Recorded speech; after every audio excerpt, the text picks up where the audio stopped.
Hi, Chad here with Purple Color Life. You can see I've got a test all set up here. I've been wanting to try the Klein moisture meter that doesn't have any prongs for quite a while now.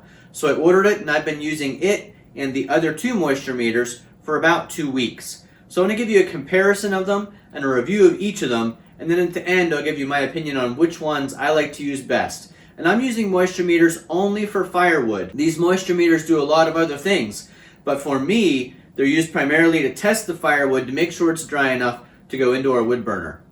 If you didn't watch my video about buying firewood for the first time where I asked, did I get ripped off? Just an update to that, the firewood guy did deliver me more firewood.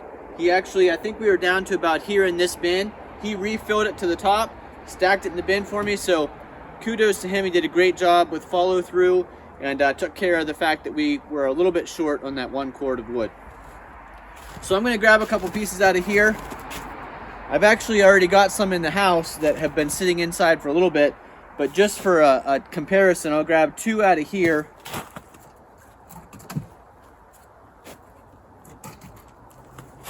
And we'll take a look at those. Now these came from the batch that he just brought us to refill. These 2 pieces of wood are the ones we just brought in from outside. All of these have been inside for at least 5 days, most of them even longer than that. You can see kind of the newer pieces that were just brought inside maybe 5 days ago. These ones actually were stacked in the basement for over a week. Now we're going to start with the General brand, just because that's the one I've actually owned the longest. I've had this for almost a year now, used it for firewood when I'm cutting and stacking it outside, and then when I bring it in to put it in the wood stove. These cost somewhere around $32, $35. I'll put an Amazon affiliate link down below. And let me show you a little bit about how these work. So here it is. The lid comes off like this. It has prongs with rubber covers on them. I keep the rubber covers for when it's in storage. Press the on button to turn it on. And then you can see I already have it set on wood. But there are other modes. There's building and wood, and as soon as you put it on a piece of wood, it measures the moisture between. Obviously there's good moisture content in my body, and there's also a test on here that you can use on the cap. You can see these 2 prong holes, so that also can be used for testing and resetting. So here you can see we're at 0% moisture because the prongs aren't in anything. Now let me show you how this works, and we'll test these different pieces of wood. So, just looking at them, you can make some assumptions, but those assumptions aren't always correct. Let's take this piece of wood, for example. We'll use it as our first test. When you hit the button, it makes the light come back on. So if the light does go out, all you do is hit that power button and the light comes on.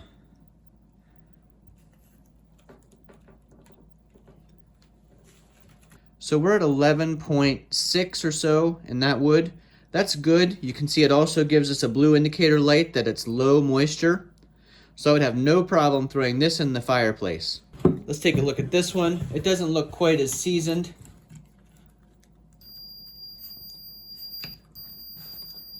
You can hear the beeping noise. We're at 17%, and it gives us the red indicator that the moisture is high. Now this one's in the mid-range, 15.2. Here's one of the newer pieces. This one's 50%, 46, very high moisture in this piece. See this one too, it's been sitting around for a long time. You'd think it'd be fully seasoned. It's still at 19.9 or 20% with the high indication. And then let's test one of these ones we just brought in.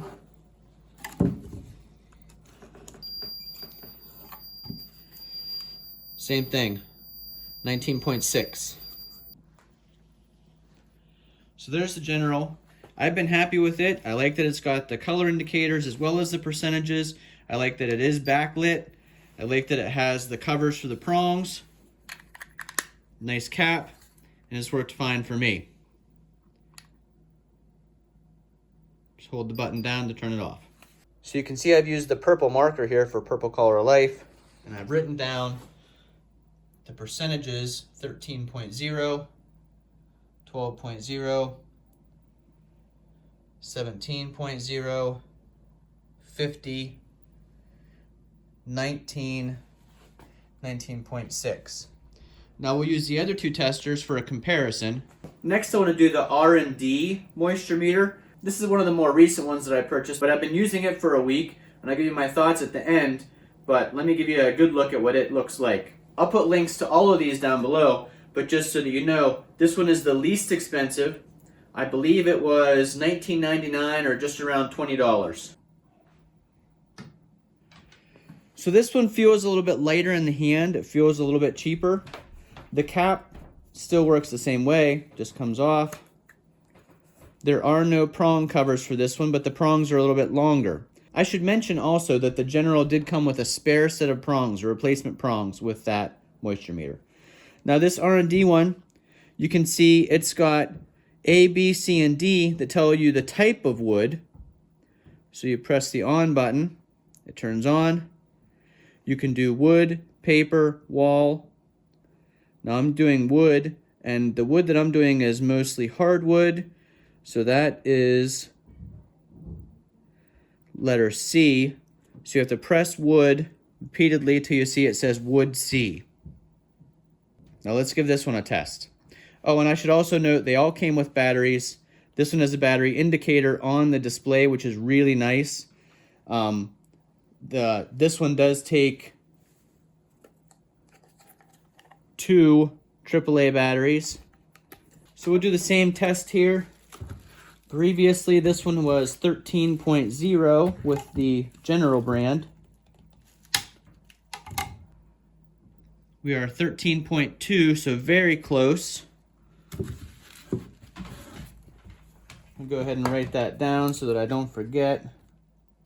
This one was 12.0 last time.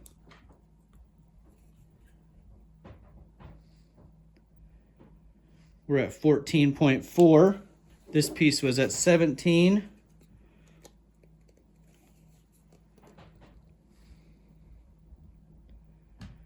$15.1 there. Let's try another spot. 14.4. You can see how choosing a different location changes the results. 16.1. Let's go with 16.1 since it was the closest to our previous test. Now, if you remember, this piece of wood was 50% last time we tested it. And I think 50 is the max on that General.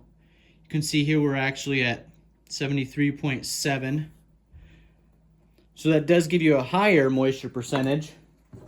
And obviously at 73%, would not want to throw this in the wood stove. This piece was 19 last time.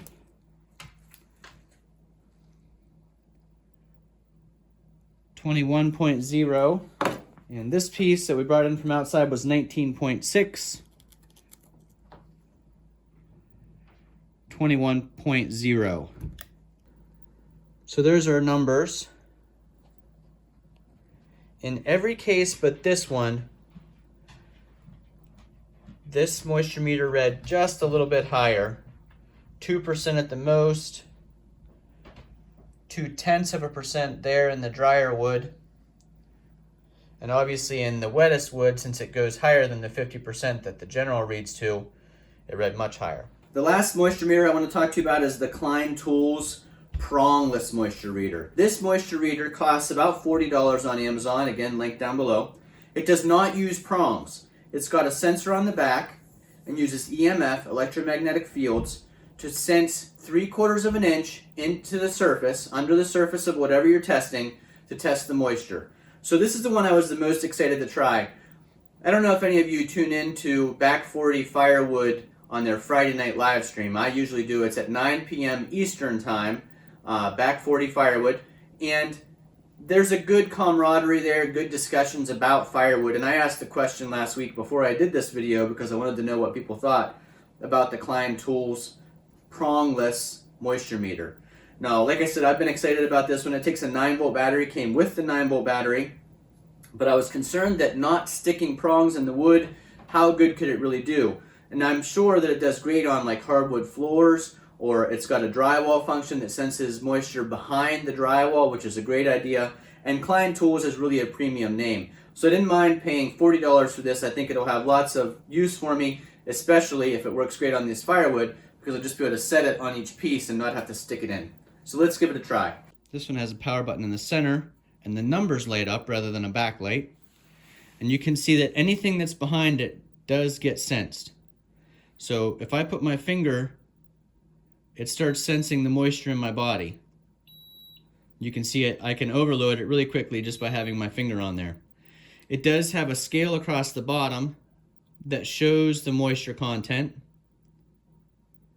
from dry to wet. And it's got, you can see we're currently in drywall mode, so this would sense right behind the drywall if there's moisture. There's a masonry mode, a hardwood mode, and a softwood mode. So like I said, everything that we're testing here is a hardwood, so we're going to hardwood, and let's try those same pieces, and we'll see how close this is to the prong sensing type moisture meters. Okay, you can see there's obviously some moisture even in the room here. I'm in our basement. We do have the wood stove going, so it's usually pretty dry, but this is a separate room of the basement, so there is some moisture over here, 0.3%. We're gonna try this piece first. This has been the lowest. And this is not surprising. This is what I've found pretty much all week as I've been testing this on pieces that I throw in the fire. This reads lower than any other sensor. I just don't think it can pick up the moisture reading inside that firewood quite as well. Here's 7.3, but initial, when I first put it on, I was getting somewhere around 6%, 6.1, 6.8. So we'll write 6.8. We'll do the same thing on this one. 9.7. So you can see it does read higher, and this is higher. And you do need to find a level surface to put it on. So let's say I did this outside edge. I'd be at 7, 8.9. And here's the side we've been testing, 9.9. So you can see we got 17 with the General, 16.1 with the R&D, and 9.9 with the Klein Tools. Now this is our very wet one. This one read 50 and 73.7. And you can see we are overloading on it. And it's reading 30%. Anywhere there's a flat surface, we are overloading on this. So that's part of the key, is to get this sensor on a flat surface, which sometimes on hardwood is hard to find a flat surface. And that'll be the problem here too. You can see how that's not a perfectly flat split. So it's hard to find a location to get that sensor flat. There's 11.4, and then on the last piece, we're getting an overload. So like I said, I found this result all week long. The Klein Tools does sense the moisture in the wood, but it usually senses lower than the prong model. As you can see here, we were about 7% lower, 5% lower, 6% lower, 10% lower. We overloaded on that one, and we overloaded on the wet one. So here's the three we tested in order. Let's talk about each one just real quick. Like I said, the General is the one I've had the longest. I carry this one in my chainsaw bag. I bring it in the house in the wintertime here to test the moisture of the logs before I put them in the wood stove. It's worked great for me. It is the second most pricey one compared to the Klein Tools. It's cheaper, but compared to the little R&D, it's more expensive. Like I said, it's been reliable, no complaints, and it seems to be pretty close to the results of the R&D. So I would have no hesitation recommending this particular moisture meter. This one, I'll be honest, is the one that I've been most impressed with. I've been using this for the last week, It's much easier to use than the general one. I find that the cap comes off. You don't have to worry about the little covers, and I know I could take the covers off of that one, but it's got covers. I feel like I should use them. The prongs are a little bit longer. It sticks in a little bit easier. You do have to select wood type C in our case, but that's just 3 quick presses. It's really quick and easy to use, and like I said, it's very close in accuracy to the general. So the fact that they're close to each other makes me think that they're either both really accurate or both at least in the same range. And this one, like I said, was about $12 cheaper than that one. So for $12 less, getting the same results and getting that nice little battery indicator, this is a great one too. The Klein Tools I think I'll have lots of use for. I'd love to say I can just put it on a piece of firewood and know quickly what the moisture is, but it reads significantly low, and I thought, well, maybe I'll just add 6% to whatever it reads, but that just seems like it's more of a hassle because I'm trying to find somewhere flat on the wood to put the sensor. This does work really good upstairs on our hardwood floors to check the moisture underneath the floor. It works behind walls, the drywall walls. I can put it on drywall mode, scan it along the wall, and see if there's any moisture behind the wall. So lots of future uses for these, but I don't think it'll work out like I had really hoped for firewood. I do hope you enjoyed my little moisture meter test. It was a fun test to do and one I've been wanting to do to compare these 3 models. Like I said, I had really hoped that Klein Tools one would be a fast answer without prongs, but I just don't think it's the right tool for testing the moisture in firewood. And again, why it's important to know the moisture content in firewood, especially if you have a wood stove like ours is, all that moisture inside the firewood creates more creosote in the chimney, which creates additional hazards. So you want the wood to be dry not only because it burns better, but also because it doesn't create all that moisture and creosote in your chimney pipe and the whole way up your chimney. And as we know, that creosote creates deposits along the sides of the chimney, which can eventually, if not taken care of and maintained, create the potential for a house fire through a chimney fire. So that's why I wanted to always make sure I throw only dry wood into the fireplace, and the testers are an easy way to test wood before I throw it in. If I get a piece above 15%, I don't throw it in. If it's 15% or below, I go ahead and toss it in the wood stove. So my recommendation, if you're on a budget, or if you just want something quick and easy to use, is this R&D moisture meter. I can't comment on reliability in the long term. The general one seems to be really popular. I've seen Mike Morgan uses this one if you watch Outdoors with the Morgans. It does have nice functions. It does have the extra set of prongs, and it seems to be really reliable. I've had it for almost a year. And finally, the Klein Tools is a really cool design. I really like how it works. It's just not the right tool for firewood.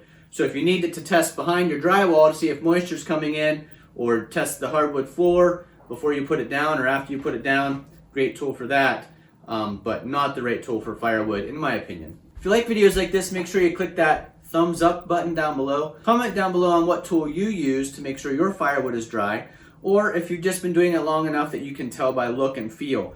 Now you can kind of tell these ones are heavier, so you would guess that they are more moist, but obviously different species of wood are heavier per piece, so it's kind of hard to judge by that. And if you go by faded and weathering, you know, this one looks like it's the driest, and it is, but that's not always the case. I've had some pieces that look like they've been really sitting out for a long time and should be well seasoned, but they still have over 15% moisture in them, especially if you split them down the middle. So again, thanks for watching. We'll see you again the next time. How do you get the best fire? Nice and dry wood.